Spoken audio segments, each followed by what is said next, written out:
Fix and flips. I started my career in real estate flipping houses, and I didn't necessarily know that that was a path I was going to take. I was in corporate America, and it just worked out where my uncle was retiring from landscape architecture, and I always loved houses. I'm super handy, and we just bought a house. We bought a house in Chicago for 60 some thousand dollars, put about $30,000 into it, and we ended up selling it for like a $15,000 or $20,000 profit. Not super glamorous, but an incredible education. And what a great learning experience it was. We ended up doing about 10 homes at this scale before we catapulted into a different kind of sphere of real estate flipping. Back then, we were buying homes from a broker that was doing exclusive foreclosures. And in hindsight, she was a little shady, but you definitely can make some relationships in that industry if you're looking to flip homes. Generally speaking, you should expect to make about 10 to 20% on your flips. It's not massive wins in these flip games, okay? It's a consistency. You see these developers doing multiple projects. They're not just doing one and retiring. So just because you sell $1 million property doesn't mean you have $1 million. Again, we've talked about that. You have debt, you have carry costs. There's all sorts of mathematical equations that come into flipping a home, and we'll talk about that. A lot, people really think developers are super rich because they sell $1 million home, and they are not. So I love that I got started on a smaller project, and I suggest that for most investors. Walk before you run. Don't dive into the deep end if you don't know how to swim. Get yourself acclimated in the business. I've seen people start off on small condos. Why not? Buy a $100,000 condo, do the kitchen, bathroom, paint the place, and try and scrape together some profitability. I started, like I said, with about 10 homes on the south side, and then I moved into a 3-unit condo conversion. Then I built a new construction single-family home. My favorite projects were the last few that I did, and we were buying turn-of-the-century gray stones and converting them into single-family homes. So all of the old vintage appeal on the exterior, and then you walked in, and it lived like a modern single-family home. People just absolutely ate it up. We did a handful of those, and then people started copying, and the market became super competitive. I'm happy to share some addresses that we did with that type of style, but it was really popular. But again, the profitability was very similar. We were trading profitability numbers in about 10 to 20% at the end of the day. There are plenty of neighborhoods throughout Chicago and the Chicagoland area, including suburbs, that make sense for flips. The more affordable areas like Portage Park, Independence Park, or East Horner Park, to me, I really find those to be a good spot to learn. You're talking about a $300,000 or $400,000 purchase price. The closer you get to the city, the more expensive the flips are going to be, and the more you'll have at stake. The more carry costs, the more profitability potentially, but usually it's just that risk. And once you get into higher prices, again, the 10 to 20% grows a little bit. If you have a good eye for design and understand what buyers are looking for in a layout and functionality, flipping might be a good side hustle for you. Flipping a home is going to give you a very detailed understanding of how everything in the house works, from mechanicals, layout, load-bearing walls, if you're moving, walls to create an open space, electrical, plumbing. I loved seeing a home torn apart and then eventually being put back together. It was really satisfying, and not like the kind of satisfying where you walk in and you do your dishes and they're done. I agree, that is super satisfying. But when you're looking at a 3 to 6 month project and you go back and you look at the photos, it really is such a great process to understand that you were a part of that and you helped design and implement all of that. When I walked into a home, I could almost instantly reorganize rooms and spaces so that they flow and create a more modern style home without adding any square footage to the property itself. So just repurposing, opening up spaces. I loved getting blueprints and sitting down with my business partner and dissecting the prints, rearranging rooms, creating spaces, door swings, electrical, just all the functionality that comes with organizing a flip, to me, was really satisfying. And it was really natural, as a natural fit for me.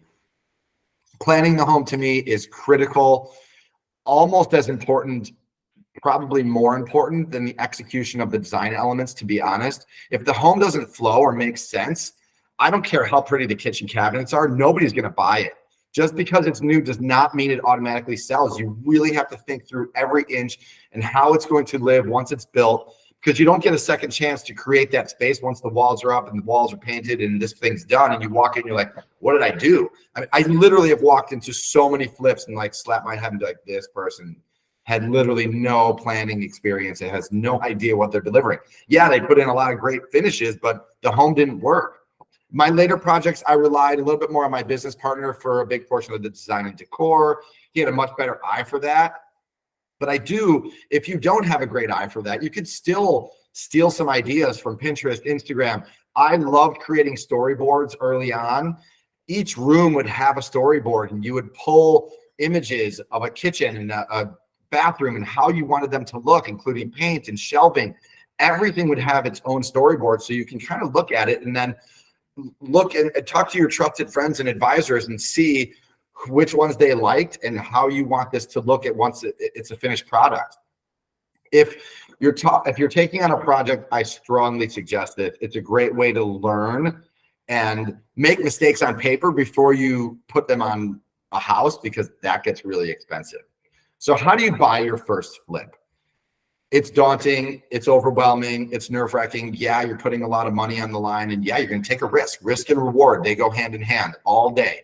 You need to create a budget for your purchase and then create a budget for the renovation. For example, if you're going to buy a $400,000 house and you put a $100,000 renovation in there, you should obviously check comparables for updated homes in the specific area and confirm that you could sell that flip for $600,000, maybe more. So you know that there is a profit option there. Just because you buy a house for 400 and put 100 into it doesn't mean you're going to make money. You have to do your research. This isn't an exact science, but the more flips you do, the better you get at estimating your renovation budget and buying homes at a better price so that they could sell at a better price as well. And again, we all know this. Just because a home is on the market for $400,000 doesn't mean it is worth $400,000. When I was flipping homes, I love looking for the home that is in great shape, but is a total time warp, hasn't been touched in 30, 40, 50 years. So everything's super dated. No one's gone in there and destroyed the layout. I'm fine with it being an original floor plan, an original kitchen. I love that. It gives me a blank slate. I start moving things around, creating a couple open spaces, maybe grabbing a bedroom next to a kitchen to create that open kitchen living space or dining space so that people gravitate more towards your house. You have to be creative and you have to find the right home at the right price. Depending on the quality of the flip, the budget's obviously going to differ. I think you could safely budget in a modest flip, $30,000 for a kitchen remodel, 10 to 15 for a bathroom. More expensive homes, you're going to spend $30,000 on kitchen appliances. So understand your audience, understand what you're accomplishing. It is all in the detail, and you want to make sure you hire quality and trusted professionals to do your work. Talk to your sphere, get a good contractor. You also have to understand that when you buy a flip, you don't just buy it and like let someone run with it. You are literally at that property every single day, sometimes twice a day, depending on what trades are there. Make sure the work is being performed exactly as you specified. They cannot read your mind just because there's a box of material there. They do not know what to do with it. I mean, I've walked in and people were literally about to use the tile from a guest bathroom in the master bathroom. One, there wouldn't have been enough tile. Two, it's not the design I was looking for. You have to babysit these people. And it's not their fault. You have to be there every single day to manage the project. So it is time. I've seen flippers start, again, with super small project. Don't put yourself in a situation where you're going to be instantly overwhelmed and over budget, because if you can't finish the home, you're in big trouble. Do your research, know the trending areas, know the price points, and know what flips are looking for. All of this data is available on the MLS. No, there is not a tag for flipped homes or renovated homes, but if you start looking in a finite area, you're going to flip through homes and you're going to be like, oh, this home was obviously flipped. It has new kitchen, new bathrooms. You can go back, look at the history, see what they paid for it, pencil in a budget of what you think they did in renovations, and then you can kind of pencil in some profitability. Don't forget your transaction costs. We'll talk about that. You know, the average medium-sized project is going to take 3 to 6 months. So you'll have carry costs, your daily monthly mortgage costs. That's what people don't understand. And that's what like the TV world glamorizes. You have to understand there are costs, transaction costs to buy the property, sell the property, and hold the property. You're paying a mortgage while you're flipping this home. So that is a critical piece of your mathematical equation. I got caught in 2008 when the market collapsed. We ended up losing some money. My business partner and I were like, do we rent it? Do we sell it? I was like, we absolutely sell it. Live to fight another day. Take your losses and get your capital out so you can start a new project when the market does recover. Construction loans versus traditional loans, there's a lot of chatter about that and something we could dive into. But basically, construction loans are typically offered by smaller banks, local banks, and they work off of a floating interest rate that's constantly changing, and it moves with LIBOR. I really suggest you look at, for smaller projects and newer investors that are asking you about flips, 203K rehab loans. FHA 203K rehab loans are a fantastic way for investors to get started at a very affordable rate with low down payment and a lot of assistance from the FHA program.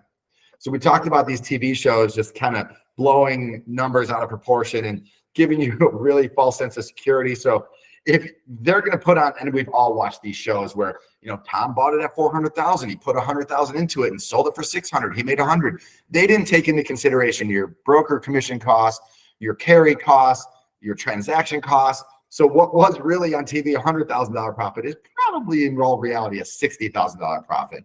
That's TV. We know it as brokers. You guys as brokers actually save some commission, because you're charging yourself, which is nice, right? On the buy side, you're getting 2.5%. That's great. On the sell side, yeah, you're charging yourself commission, but you're also saving some money.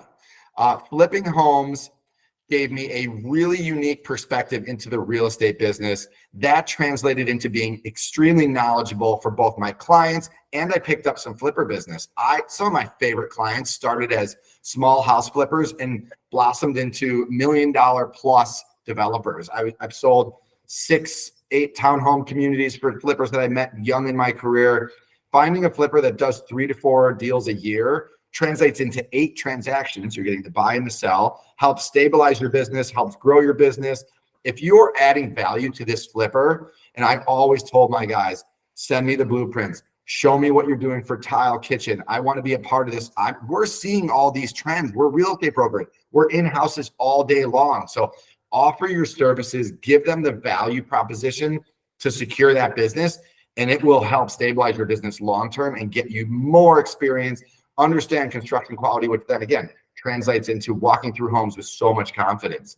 I love talking flips. If you're thinking about doing one, or you have contractors that are thinking about doing them, I love talking numbers and profitability. You can always hit me up.